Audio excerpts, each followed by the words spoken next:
That's going to be 20 milligrams of isotretinoin. Hey, you guys have put together a list of 10 items that are going to make you look better, feel better. But I mean, it's all the same. Common misconceptions about bone smashing. Restylane, the original hyaluronic acid filler.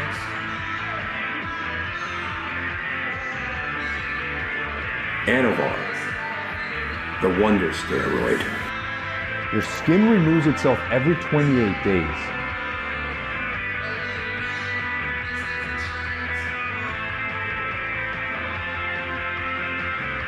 Yikes, Drathan. Have you tried being confident?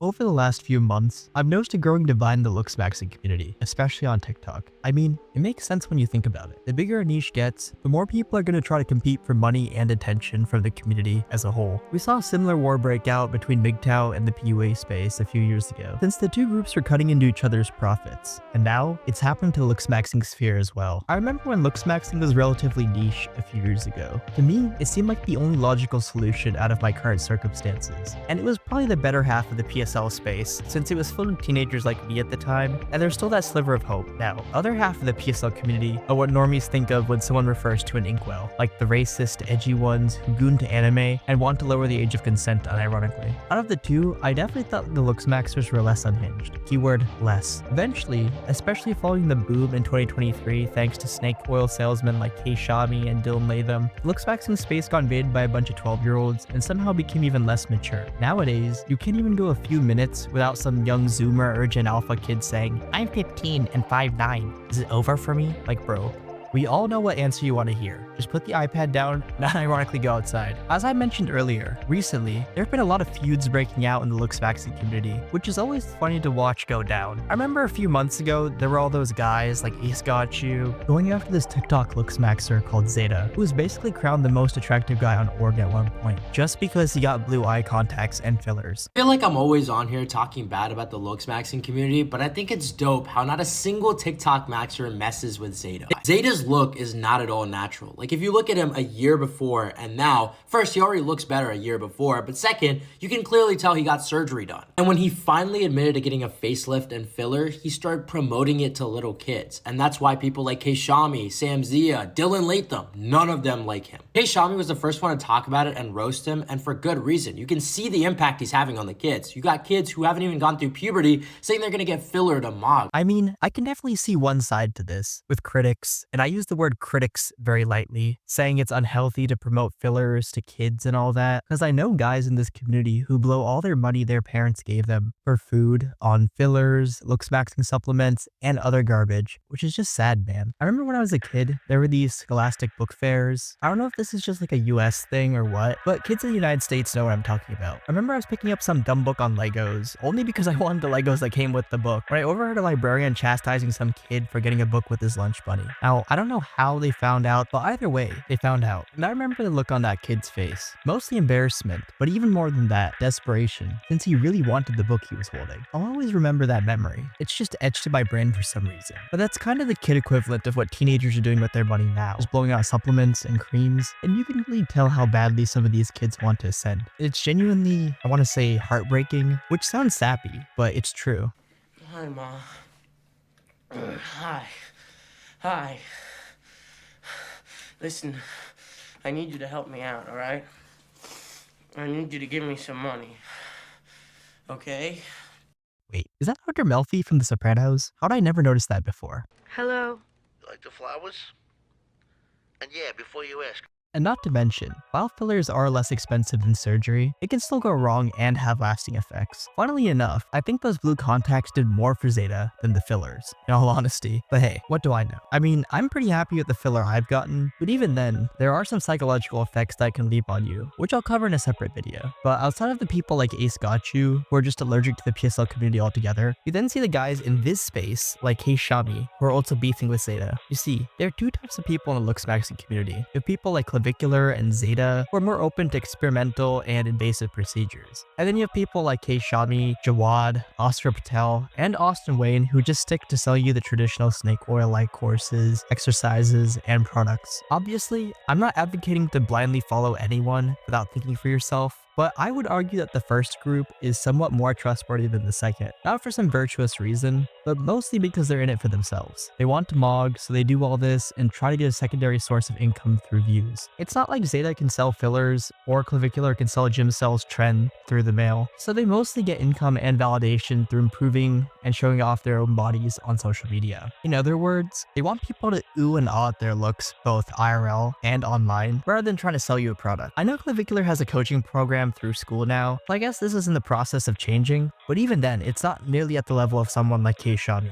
And speaking of which, I think the second group is more malicious in that they try selling you garbage, and worse than that, the idea that anyone can become a Chad with basic soft maxes. The cold hard truth you don't want to hear is that all those rare creams you put on your face aren't going to make a huge difference in the long run. If you look through his website, Keishabi details the different transformations his clients had after subscribing to his Blogger Academy. And I'll admit, there are some decent changes in this guy's faces. To be honest, it's probably the same info you can find online for free, like skincare routines, dieting, etc. Nothing that I would shell out money to learn, but hey, it's their money. And on a side note, I think it's kind of funny how he overuses South Asians in his promo material. I mean, what can I say? The guy knows his target audience. With all that being said, I'm not gonna act like I'm above selling things either. I mean, I just launched 2 tiers for YouTube memberships. The main reason for this is that since giving out my Discord, I've been getting flooded with DMs of people who are like, "Oh bro, can you make a video on this, bro?" And since I'm kind of a people pleaser, inkwell trait probably, I feel the need to acquiesce and make videos on these topics. But to be honest, I really don't think I can keep up with all the requests. And obviously, if the content involves discussing something too extreme for YouTube,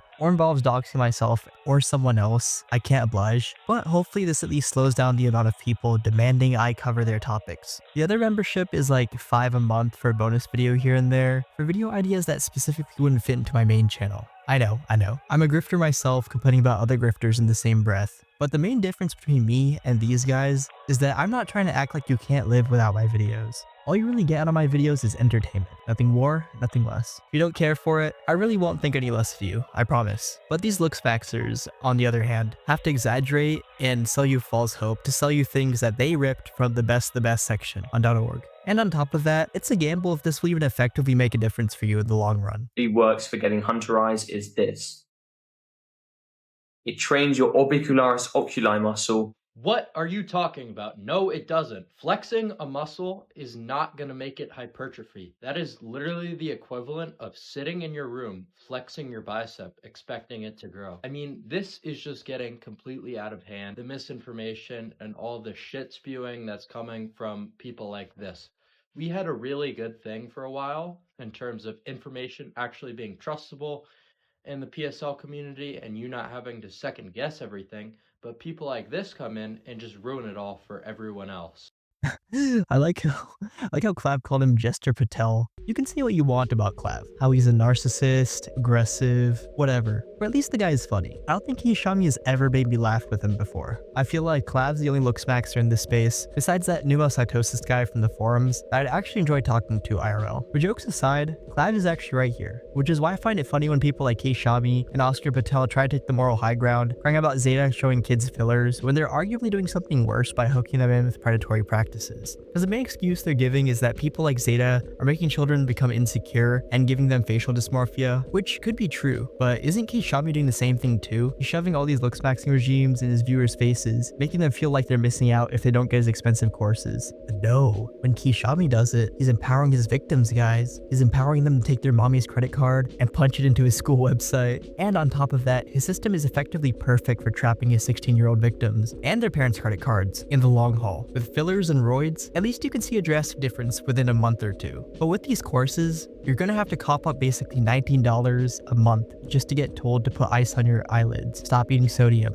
use a gua sha, all stuff that you can just find on TikTok for like free. I know these gurus say that these transformations take a few weeks, but seeing the effects of stuff like tretinoin, polyethylene, all these esoteric topical applicants, in my experience, take months. And now we take a look at Oscar's community, which is probably the most egregious of them all. $39 USD a month for learning how to wash your face. Like, what am I even reading? My name is Oscar Patel. When I was 16, people couldn't even tell whether I was a boy or a girl. And I'm going to give you the exact system that I used to go from this to this in a couple of weeks and to this in a couple of years. At first, I thought good looks were just about genetics. I tried every trend, mewing, skincare, diets, products. Nothing worked and I got nowhere. Up until the point when I had the great opportunity to research at the Academy of Orofacial Myofunctional Therapy alongside the key professor himself, Dr. Mew. Yo, this dude actually went to go get trained by fucking Dr. Mew himself. This is like the modern day equivalent of Dorothy going to find the Great Wizard of Oz or something. And that was when I started to finally see the results I just showed you. And I just chalked it up to the fact that maybe it was just puberty. I used to think that until this happened. I taught my good friend Will the exact same system that I used, and he ended up having an even crazier transformation than me in just a couple of months. At 19 years old, this guy went from being absolutely cooked to now modeling in Hong Kong. And if you look at the befores and afters on his school community, he posts them like it's something to brag about. At least with Kei Shami's clients, they looked reasonably better, but these ones just look like those r/mewing posts where they take an image in different lighting and at a different angle. It's like no actual work has been done. Especially that first one on the top left corner looks almost the exact same. None of these guys had a magical transformation, really. The only significant improvement is the one on the bottom left, but under all that acne and face fat, he always had that bone structure, unless he secretly got some filler work done himself. It wouldn't really surprise me, to be honest. You know, it's one thing to look at all these guides if you don't know what's behind that paywall, or it's something else completely once you have an idea of what they sell. Someone leaked the guide made by Kei Shami on .org a while ago, maybe a year back or so, along with one of Jawad's guides. It's the same slop you could find online for free. I looked through them, and I can tell you there's nothing really worth your time there. The only difference between that and the best of the best threads on .org is that you pay them some money to hear it straight from the horse's mouth. On top of that, none of this stuff is going to work if you have a bad base to begin with. For instance, with me, no matter how many things I hop on, how many surgeries I get to change my face, it can't really compensate for my ethnic background, which is the first thing people see when they look at you. It takes 13 milliseconds to analyze someone's face, but probably takes a fraction of that time to analyze someone's skin tone, if even that.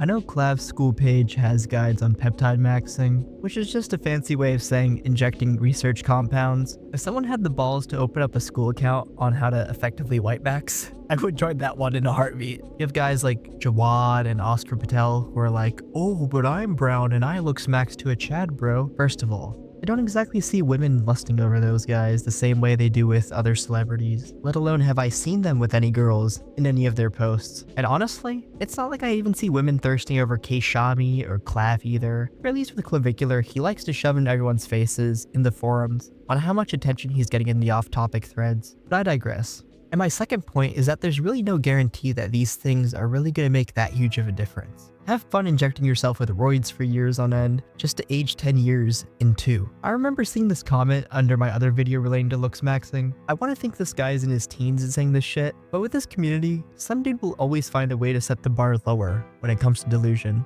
Have fun doing 30 surgeries that either aren't going to make a huge difference, or just going to botch you like Frank Tufano. Alright. Let's say hypothetically, you get the money to get all these surgeries. Even then, not everyone can just transform into a Chad. If this was the case, why don't celebrities like Barry Keoghan get facial implants, and others like Rami Malek just fix their terrible eye area? I guarantee you they have the money. I've done all this Looksmaxxing for years on end myself. Sure, it's just mostly soft maxing with some filler injections. And yeah, I do look better, but even then, it's not like any women really even approach me.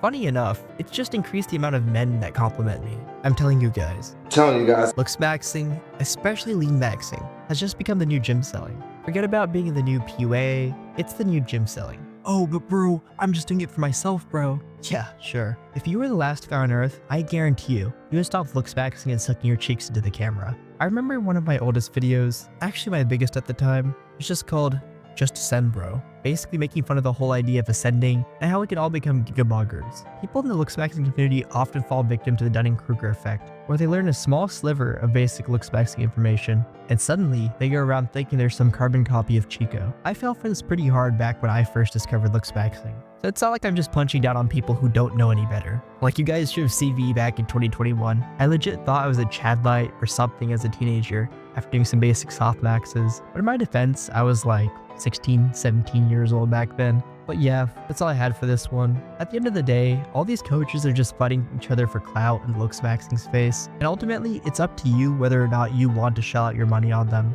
That's pretty much it. I'll see you guys in the next one. This is a certified PSL classic.